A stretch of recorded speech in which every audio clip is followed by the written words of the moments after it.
Hi ಎಲ್ಲರಿಗೂ very good afternoon. ನಾನು blog start ಮಾಡಿದ್ದು ಮಧ್ಯಾಹ್ನ ಮೇಲೆ.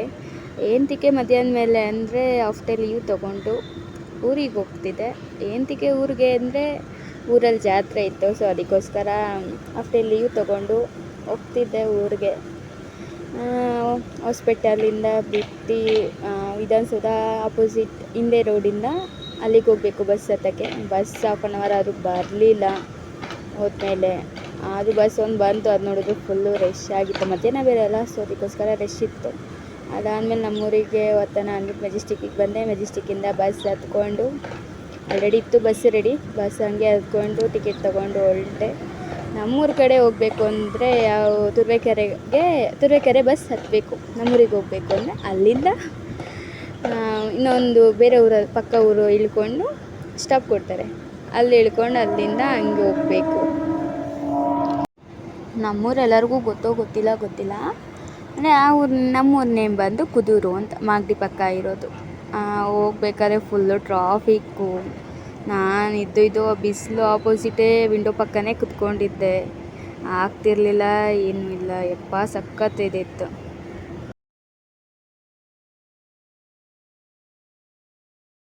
ನನಗೇನೂ ಇಷ್ಟ ಇರಲಿಲ್ಲ ಊರಿಗೆ ಹೋಗೋಕ್ಕೆ, ಆದರೆ ಅಮ್ಮ ವರ್ಷಕ್ಕೊಂದ್ಸತಿ ಆಗೋ ಜಾತ್ರೆ, ನೈಟ್ ಹೆಂಗಿದ್ರು ಆಗೋದು ಬಾ ಅಂತ ಹಿಂಸೆ ಇಕ್ತಿದ್ರು.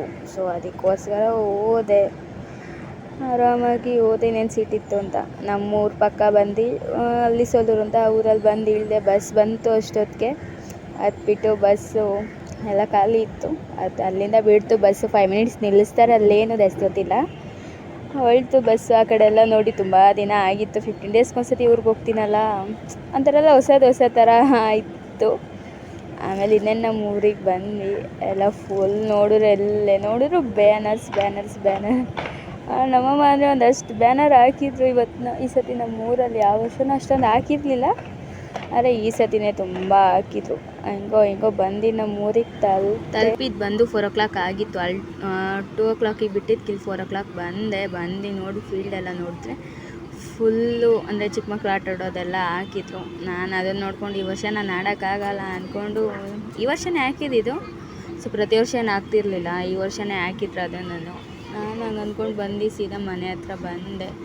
ಮನೆ ಹತ್ರ ಬಂದಿದ ತಕ್ಷಣ ಅಲ್ಲಿ ಆಂಟಿದಿರಲ್ಲ ಮಾತಾಡಿಸ್ತಿದ್ರು, ಆಂಟಿ ಅಂಕಲ್ ಎಲ್ಲ. ಇನ್ನೇನು ಅಂದ್ಬಿಟ್ಟು ಸೀದಾ ಮನೆಗೆ ಹೋದೆ. ನಮ್ಮಮ್ಮ ರಂಗೋಲಿ ಎಲ್ಲ ಚೆನ್ನಾಗಿ ಹಾಕಿತ್ತು ಹಬ್ಬಕ್ಕೆ ಅಂದ್ಬಿಟ್ಟು, ಜಾತ್ರೆಗೆ ಅಂತ. ಇವಳು ಅಕ್ಕ ಬರ್ತಾಳೆ ಅಂತ ಕಾಯ್ತಿದ್ಲು. ಇವಳು ಬಂದು ನನ್ನ ಗಬ್ಬಿ ಆ್ಯನಿ ಅಂತ ಇವಳ ಹೆಸರು. ಅಂದರೆ ನನಗೆ ತುಂಬ ಇಷ್ಟ ನಾಯಿ ಅಂದ್ಬಿಟ್ಟು ನಮ್ಮ ಅಣ್ಣ ನನಗೆ ಬರ್ಡೇಗೆ ಗಿಫ್ಟ್ ಮಾಡಿದ್ದ ಇದನ್ನು. ಆವಾಗಿಂದ ಅವಳು ನನ್ನ ಜೊತೆನೇ ಮಲಿಕೊಳ್ಳೋಳು, ರೂಮಲ್ಲೇ ಇರೋಳು. ನಾನು ಅಂದರೆ ತುಂಬ ಇಷ್ಟ ಅವಳಿಗೆ. ನಾನು ಈ ಕಡೆ ಟ್ರೈನಿಂಗಿಗೆ ಅಂತ ಬೆಂಗಳೂರಿಗೆ ಕಡೆ ಬಂದಾದಮೇಲೆ ಆವಾಗಿಂದ ಒಂದು ಸ್ವಲ್ಪ ಫುಲ್ಲು ಡಲ್ಲಾಗಿದ್ದಾಳೆ ಅಂತ ಅಮ್ಮ ಹೇಳ್ತಿರ್ತಾರೆ. ಅವಳು ಎತ್ಕೊಳೋ ತಕ್ಕ ಬಿಡಲಿಲ್ಲ, ಅವಳನ್ನು ಎತ್ಕೊಂಡು ಕೆನ್ನೆ ಎಲ್ಲ ನೆಕ್ಕಾಕ್ಬಿಟ್ಲು ಫುಲ್ಲು. ಅಷ್ಟೊತ್ತಿಗೆ ಇನ್ನೇನು ಆಲ್ರೆಡಿ ಬಂದಿದ್ದು ಲೇಟ್ ಆಗಿತ್ತು, ದೇವಸ್ಥಾನಕ್ಕೆ ಬೇರೆ ಹೋಗ್ಬೇಕಿತ್ತು. ಬೇಗ ಎಲ್ಲ ಫ್ರೆಶ್ ಅಪ್ ಆಗಿಬಿಟ್ಟು ಅಮ್ಮನ ಅಷ್ಟೊತ್ತಿಗೆ ರೆಡಿ ಆಗಿದ್ರು. ಅಮ್ಮ ನಾನು ದೇವಸ್ಥಾನಕ್ಕೆ ಹೊರಟ್ವಿ. ಹಿಂಗೆ ಮಾತಾಡ್ಕೊಂಡು ನಾನು ಅದೇ ಡ್ರೆಸ್ಸಲ್ಲೇ ಹೊರಟೆ, ಬೇಗ ರೆಡಿ ಆಗಿಬಿಟ್ಟು. ಇನ್ನೇನು ದೇವಸ್ಥಾನ ಹತ್ರ ಬಂದ್ವಿ. ದೇವಸ್ಥಾನ ಹತ್ರ ಬಂದು ಇನ್ನೂ ಕೊಂಡದ ಬಾಯಿ ಕೆಂಡ ಆಗ್ತಿತ್ತು. ಅಷ್ಟೊತ್ತಿಗೆಲ್ಲ ಹಂಗೆ ಅಲ್ಲೇ ಅಮ್ಮ ಯಾರನ್ನ ಮಾತಾಡಿಸ್ತಿದ್ರು. ಒಳಗಡೆ ಹೋದ್ವಿ, ದರ್ಶನ ಮಾಡಿಸ್ಕೊಬರೋಣ, ಅಲ್ಲಿ ಪೂಜೆ ಮಾಡಿಸ್ಕೊಂಡು ಹಂಗೆ ಅಂದ್ಬಿಟ್ಟು. ನೋಡಿದ್ರೆ ಫುಲ್ಲು ರಶ್ ಇತ್ತು ಒಳಗಡೆನು. ಇದ್ದೇ ನೈಟ್ ಕೊಂಡ ಅಯ್ಯೋದು. ಆಮೇಲೆ ಪ್ರಸಾದ ಕೊಟ್ಟು ಪ್ರಸಾದ ತಗೊಂಡು ಸೀದಾ ಇನ್ನೇನು ಒಬ್ಬಟ್ಟೆಲ್ಲ ತೊಡಬೇಕಿತ್ತು, ಅದಕ್ಕೋಸ್ಕರ ಸೀದಾ ಮನೆ ಹತ್ರ ಬಂದ್ವಿ. ಮನೆ ಹತ್ರ ಬಂದು ಅಲ್ಲಿ ನಮ್ಮ ಚಿಕ್ಕಮ್ಮ ಮನೆ ಹತ್ರ ಹೋಗಿ, ಚಿಕ್ಕಮ್ಮ ಬಾ ಅಂತ ಫೋನ್ ಮಾಡಿದರು. ಸೊ ಅದಕ್ಕೋಸ್ಕರ ಹೋಗಿ ಅವ್ರ ಮನೇಲೂ ಒಂದಿದೆ, ಸೇಮ್ ಶಿಝುನೇ, ಅವ್ರ ಮನೇಲಿದೆ ಒಂದು ಡಾಗು.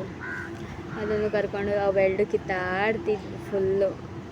ನೋಡಿ ಹೆಂಗೆ ಕಿತ್ತಾಡ್ದೆ. ಈ ಎರಡು ಅವಳೇ ದೊಡ್ಡವಳು, ನಮ್ಮ ಚಿಕ್ಕಮ್ಮ ಅವ್ರ ಮನೇಲಿ ಇದೆಯಲ್ಲ ಅದೇ ದೊಡ್ಡದು ನಾಯಿ ಹೇಳ್ಬೇಕು ಅಂದರೆ ನಮ್ಮೊಳಗಿಂದ. ಅದು ನೋಡಿದ್ರೆ ಅವ್ರಿಗೆಲ್ಲ ಕೂದಲೆಲ್ಲ ಫುಲ್ಲು ರಿಮೂವ್ ಮಾಡಿಬಿಟ್ಟಿದ್ರು ಅವಳಿಗೆ. ಅಲ್ಲಿ ಮುಗಿಸ್ಕೊಂಡು ಸೀದಾ ನಮ್ಮ ಮನೆಗೆ ಬಂದ್ವಿ ರಿಟರ್ನು. ಅಲ್ಲಿನೇನು ಅಣ್ಣ ಫಿಶ್ ಟ್ಯಾಂಕ್ ತಂದಿದ್ನಲ್ಲ, ಅದ್ರಲ್ಲಿ ಮೀನಿನ ಹೊಸ ತಂದಿದ್ದ. ಅದನ್ನು ನೋಡ್ಕೊಂಡು ಹಂಗೆ ಯಾವ್ಯಾವಿದೆ ಏನೋ ಅಂದ್ಬಿಟ್ಟು. ಇವತ್ತು ನಮ್ಮ ಮನೇಲಿ ಆರತಿ ಎಲ್ಲ ಮಾಡಿದ್ರಲ್ಲ, ಸೊ ಈ ಥರ ಮಾಡಿದರು, ಬೆಳಗ್ಗೆನೇ ಮಾಡಿದರು ಆರತಿ ಎಲ್ಲ. ಸೊ ನಮ್ಮ ತಾತ ಇನ್ನೇನು ಅಂದ್ಬಿಟ್ಟು ಅವ್ರ ಪಾಡಿಗೆ ಅವ್ರು ಟಿ ವಿ ನೋಡ್ಕೊಂಡು ಕೂತಿದ್ರಪ್ಪ. ನನಗಿಷ್ಟ ಅಂದ್ಬಿಟ್ಟು ಗೋಬಿ ತೊಗೊಂಬಂದು ಮಡಗಿದ್ರು. ನಾನೆಲ್ಲ ಅಮ್ಮಂಗೆ ಹಾಕ್ಬಿಟ್ಟು ನನಗೆ ಎಷ್ಟು ಬೇಕೋ ಅಷ್ಟು ಮಾತ್ರ ತೊಗೊಂಡು ಇದು ಮಾಡ್ಕೊಂಡಿದ್ದೆ. ಅಮ್ಮ ಎಲ್ಲ ಒಬ್ಬಟ್ಟಿಗೆ ಸುಡೋಕ್ಕೆಲ್ಲ ರೆಡಿ ಮಾಡ್ಕೊತಿದ್ರು. ನೀನು ತೊಟ್ಕೊಂಡು ಕೊಡು ತೊಟ್ಟ ಚೆನ್ನಾಗಿ ಅಂದ್ಬಿಟ್ಟು ತೊಟ್ಟಕ್ಕೆ ಹೇಳಿದ್ರು. ಅದು ನೋಡಿದ್ರೆ ನೆನ್ನೆನೇ ಚೆನ್ನಾಗಿ ಬರಲಿಲ್ಲ ತೊಟ್ಟೋದು. ಆಮೇಲೆ ಹೋಗ್ತಾ ಸರಿ ಹೋಯ್ತು. ಅಮ್ಮ ಆಮೇಲೆ ಸುಡ್ತಿದ್ರು. ಅಮ್ಮ ಆಮೇಲೆ ನನಗೆ ಸಾಕಾಯಿತು ಹಿಂಗೆ ಅಂತ ಹೇಳಿದ್ದಕ್ಕೆ ಪಾಪ ಆಯ್ತದು ಅಂದ್ಬಿಟ್ಟು ಅಮ್ಮನೇ ಎಷ್ಟಾಗುತ್ತೋ ಅಷ್ಟು ಸುಟ್ಕೊಟ್ರು. ಆಮೇಲೆ ಅಮ್ಮ ತೊಟ್ಟಕ್ಕೆ ಕೂತ್ಕೊಂಡ್ರು. ನಾನು ಸುಡೋಕ್ಕೆ ಸ್ಟಾರ್ಟ್ ಮಾಡಿಕೊಂಡೆ. ಅಮ್ಮ ಚೆನ್ನಾಗಿ ತೊಟ್ಟಿದ್ರು. ಅಂದರೆ ಯಾಕೋ ಈ ಸತಿ ನಾನೇ ಯಾಕೋ ಕರೆಕ್ಟಾಗಿ ತೊಟ್ಟಲಿಲ್ಲ ಅಂತ ಬೈತಿದ್ರು ಅಮ್ಮ. ತೊಟ್ಟೆಲ್ಲ ಆದಮೇಲೆ ಒಬ್ಬಟ್ಟಿಂದು ಮುಗೀತು ಕತೆ ಇವತ್ತು.